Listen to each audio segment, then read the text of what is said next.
നിങ്ങൾ ചെയ്യുന്നത് ശരിയാണെന്ന് ഉറപ്പുണ്ടെങ്കിൽ സാഹചര്യങ്ങളുടെ സമ്മർദ്ദങ്ങളിൽ വഴങ്ങാതിരിക്കുക. നിങ്ങളുടെ ശരികൾ തെളിയിക്കാൻ തീർച്ചയായും ജീവിതം ഒരവസരം തരും. മറ്റുള്ളവരുടെ തെറ്റുകളിൽ നിന്നും പാഠം പഠിക്കേണ്ടതാണ്.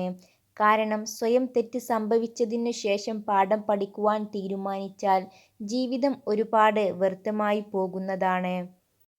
ജീവിതത്തിൽ എല്ലാം നല്ലതാകുമ്പോഴല്ല, എന്തൊക്കെ സംഭവിച്ചാലും അതിൻ്റെ നല്ല വശങ്ങൾ മാത്രം തിരഞ്ഞെടുക്കുമ്പോഴാണ് നമ്മൾ സന്തോഷത്തിൽ എത്തിച്ചേരുന്നത്. ആരുടെയും മുന്നിൽ നിങ്ങൾ സ്വയം ന്യായീകരിക്കേണ്ട ആവശ്യമില്ല. കാരണം ആർക്കാണോ നിങ്ങളെ വിശ്വാസമുള്ളത് അവരുടെ മുന്നിൽ ന്യായീകരണങ്ങൾ ആവശ്യമില്ല. ആർക്കാണോ നിങ്ങളെ വിശ്വാസമില്ലാത്തത് അവർ നിങ്ങൾ എന്തു പറഞ്ഞാലും അംഗീകരിക്കുകയുമില്ല. തിരസ്കരണങ്ങൾക്ക് മുന്നിൽ ഒരിക്കലും കരഞ്ഞു കലങ്ങിയ കണ്ണുകൾക്ക് പ്രസക്തിയില്ല. അവഹേളനങ്ങൾക്ക് മുന്നിൽ വളഞ്ഞുപോയ നട്ടെല്ലും പ്രയോജനരഹിതമാണ്. തിരസ്കരണങ്ങളെ ഉൾക്കൊള്ളാൻ പഠിക്കണം, അത് മറികടക്കണം. ജീവിതത്തിൽ സന്തോഷത്തോടെ നയിക്കണം എന്നതായിരിക്കണം നമ്മുടെ ലക്ഷ്യം. അല്ലാതെ ജീവിതം എളുപ്പമാകണം എന്ന് നമ്മൾ ചിന്തിക്കരുത്. അനുഭവിക്കുന്ന സന്തോഷങ്ങളിൽ നിന്നും ദുഃഖങ്ങളിൽ നിന്നും ഒരുപോലെ പാഠങ്ങൾ ഉൾക്കൊള്ളുക. സ്നേഹം എന്നാൽ മനസ്സിലാക്കുക എന്നും അർത്ഥമുണ്ട്.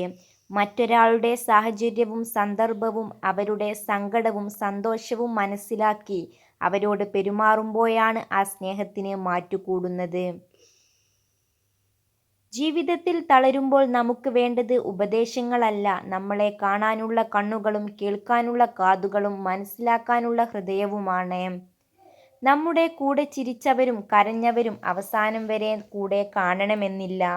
എന്നാൽ സന്തോഷങ്ങളും ദുഃഖങ്ങളും നിറഞ്ഞ ഓർമ്മകൾ എന്നും നമുക്ക് കൂട്ടിന് ഉണ്ടാകും. ചുറ്റിനും നടക്കുന്ന കാര്യങ്ങളെ നിയന്ത്രിക്കാൻ കഴിയാതെ വരുമ്പോൾ അതിനോടുള്ള നിങ്ങളുടെ പ്രതികരണത്തെ നിയന്ത്രിക്കുക. അതാണ് യഥാർത്ഥ ശക്തി. നിങ്ങൾ ജീവിതത്തിൽ വിജയിക്കണമെങ്കിൽ തീർച്ചയായും പാലിക്കേണ്ട ഒരു നിയമമാണ് ഇനി പറയുന്നത്. നിങ്ങൾ നിങ്ങളോട് തന്നെ ഒരിക്കലും കള്ളം പറയരുത്. ഒരു പുരുഷൻ നിങ്ങളെ സ്നേഹിക്കുകയും അയാൾ നിങ്ങൾക്ക് വേണ്ടി കരയുകയും ചെയ്തിട്ടുണ്ടെങ്കിൽ പുരുഷന്മാരെ നഷ്ടപ്പെടുത്തുന്നത് ആ സ്ത്രീക്ക് തീരാ ദുഃഖമാണ്. ചിലപ്പോഴൊക്കെ എല്ലാം മനസ്സിലാവാതെ എന്നെ മനസ്സിലാക്കാത്ത പോലെ അങ്ങ് നടക്കണം. ചില ബന്ധങ്ങൾ നിലനിർത്താൻ അതാണ് നല്ലത്.